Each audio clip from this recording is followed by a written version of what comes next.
Salve Maria para todos. Vamos começar hoje a gravação do livro Revolução e Contra-Revolução, do professor Plínio Corrêa de Oliveira. O doutor Plínio vai mostrar que, à época do livro, 1959, as pessoas, o comum do público, não distinguia entre que as crises, família, Estado, economia, cultura, tinham uma raiz religiosa. Então ele teve que ter isso muito presente ao escrever o livro. Revolução e Contra-Revolução. 1959, publicado na revista Catolicismo. Edições sucessivas têm sido feitas no Brasil e em todo o Ocidente. Aliás, no Oriente também.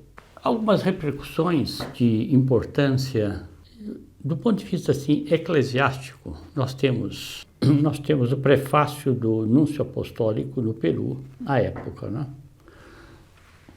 Monsenhor Rômulo Carboni, que faz um muito bom elogio ao livro.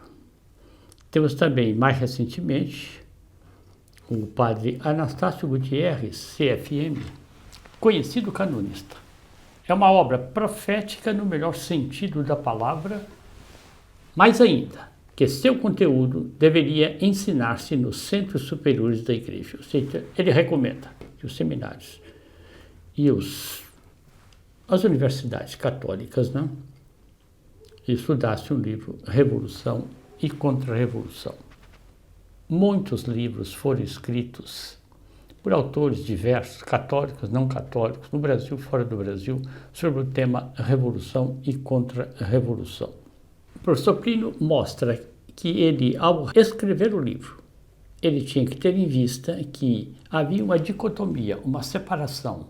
Uns são os problemas de ordem religiosa e outros são os problemas de ordem temporal.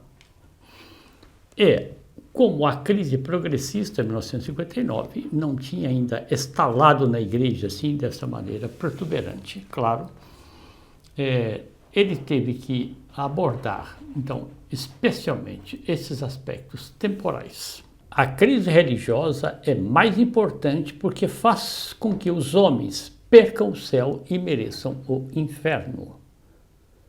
Mais importante porque os efeitos da crise religiosa são eternos. Mas a dificuldade é esta: se nós resolvemos a crise religiosa, por exemplo, nessa época, 95% dos católicos, 95% do Brasil era católico, mas havia o quê? Havia o chamado laicismo de Estado, havia havia a perda do senso católico, havia a perda do sentir como eclésia. O doutor Plínio cita na introdução do livro a carta do Monsenhor Ângelo Dell'Acqua ao cardeal Mota de São Paulo, né?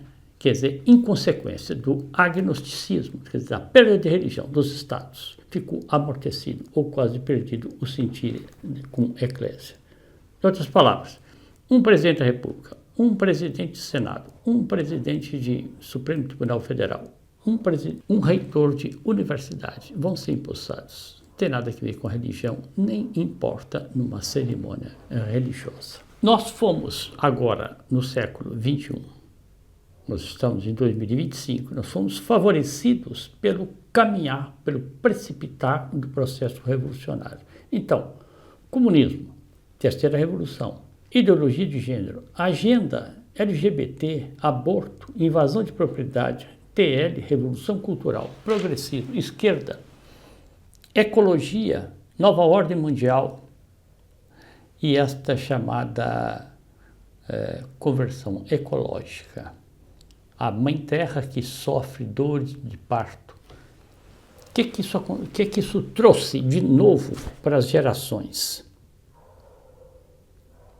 Vejam aqui a ilustração: política, economia, cultura, família, TL, religião. Esta é a crise do homem moderno. Mas ficou muito claro que essa crise é fundamentalmente pela perda do senso moral, pela perda dos valores morais, pela perda da religião.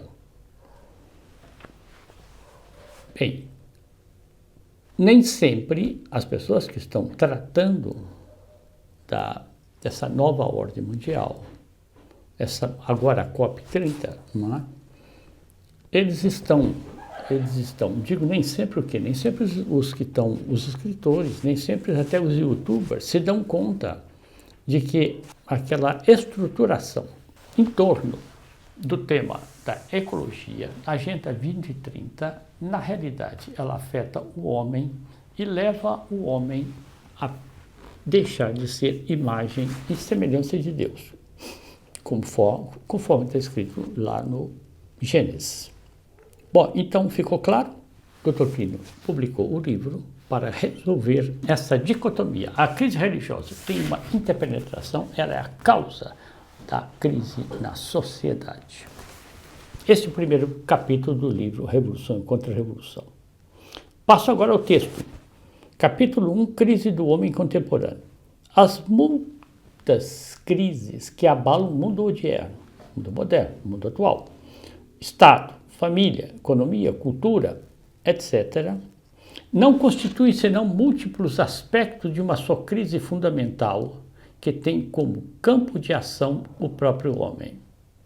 Em outros termos, essas crises têm sua raiz nos problemas de alma mais profundos do homem, de onde se estendem para todos os aspectos da personalidade do homem contemporâneo e todas as suas atividades. Então, o Dr. Plínio acertou no alvo. Se nós resolvemos a crise do homem, nós resolvemos a crise da sociedade, do Estado, da família, da cultura e tudo mais. Se não resolvermos a crise do homem, não tem nada a ver. Aí temos, para provar esse imbricamento, TL e PT. TL e partidos de esquerda. Frei Beto e Lula nos anos 80, união, a TL com Partido dos Trabalhadores. Frei Beto chegou a morar 2 anos lá com Lula, né? São Bernardo. Bem, aqui vem a conceituação que o Dr. Plínio Corrêa de Oliveira faz no livro Diálogo, que ele publicou em 1965, e que é fundamental também.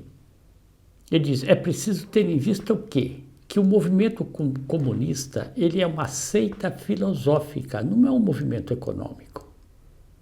Uma seita filosófica que tem uma doutrina ateia, materialista, hegeliana, e que ele deduz, essa doutrina deduz dos seus princípios errados, uma concepção de quê?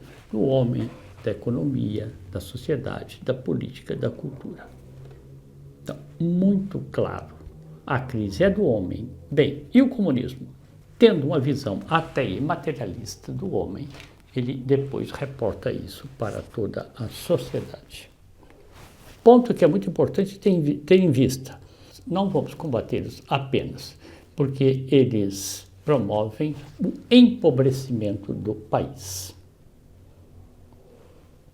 Outro aspecto da crise, aqui essencialmente religioso, foi este sínodo da Amazônia, né? Pecamos contra a terra, precisamos de uma conversão ecológica.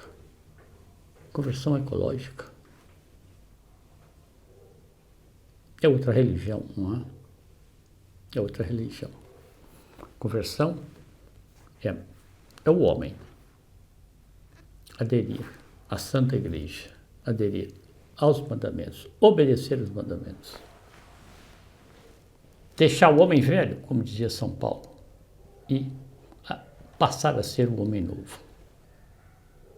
Olha o que diz a Laudato Si. Esta irmã, a terra, clama contra o mal que lhe provocamos por causa do uso irresponsável e do abuso dos bens que Deus nela colocou. Número 2. Por isso, entre os pobres mais abandonados, maltratados, conta-se a nossa terra oprimida, devastada, que geme e sofre as dores do parto. Então pega uma frase, São Paulo aos Romanos e aplica à Mãe Terra. Poderiam dizer uma outra coisa que é obrigação. O homem é, pelo Gênesis, rei da criação. Ele tem que dominar a terra e sujeitar os animais, os peixes e tudo mais. Porém, com sabedoria, porém com temperança, porém com virtude. Então diga que o homem pecou contra a virtude, não pecou contra a terra. Como eu disse no início, a revolução quer forjar um tipo de homem que não seja mais imagem e semelhança de Deus. A contra-revolução propõe o quê? O Dr. Plínio trata a primeira parte da revolução, a segunda parte da contra-revolução. Então ele vai propor um modelo de homem. Como deve ser esse contra-revolucionário, nós vamos tratar disso bem mais adiante.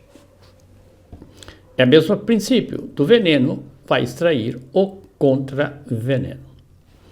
Bem, em duas palavras, a civilização oposta ao mundo moderno, laico, igualitário, sensual, ateu, está se tornando satanista. É uma ordem, como define o Dr. Plínio no livro Revolução e Contra-Revolução, fundamentalmente sacral. Quer dizer que precisa espelhar a Deus. E o reconhecimento, poderes da Santa Igreja, especialmente os poderes do Romano Pontífice, as duas chaves, o poder direto sobre as coisas espirituais e o poder indireto em todas as coisas temporais que importem na salvação das almas. Então, um Brasil que vai admitir o aborto, o Sumo Pontífice tem direito e obrigação de mandar um protesto. Bem, continuamos. Aqui uma frase também para conceituar. Nós estamos preparando as reuniões futuras do livro, não é? Se a revolução é desordem, a contra-revolução é a restauração da ordem. Então, resumindo, Dr. Plínio, para enfrentar o problema da crise do Estado, da família, da cultura, da economia, da arte, o que ele propõe? Leis. Ele afirma que é preciso reformar o homem. E isto está publicado pelo Dr. Plínio bem antes do livro Revolução e Contra-Revolução, ainda quando ele era diretor do Legionário, vários artigos. Um deles tem esse título, Reformemos o Homem. Ou seja, o homem precisa se converter. Convertido, gerará aquilo que Santo Agostinho chama a cidade de Deus. Considere a cidade onde a autoridade e o subordinado, não é? O oficial e os soldados, os professores e os alunos, os pais, os filhos, em que se observe a lei de Deus. E ele diz, o que resulta daí? Resulta a cidade católica. É esse o primeiro capítulo, então, do livro da Revolução e Contra-Revolução. Muito obrigado, nosso aguarde a todos. Continuaremos numa outra ocasião. Salve Maria.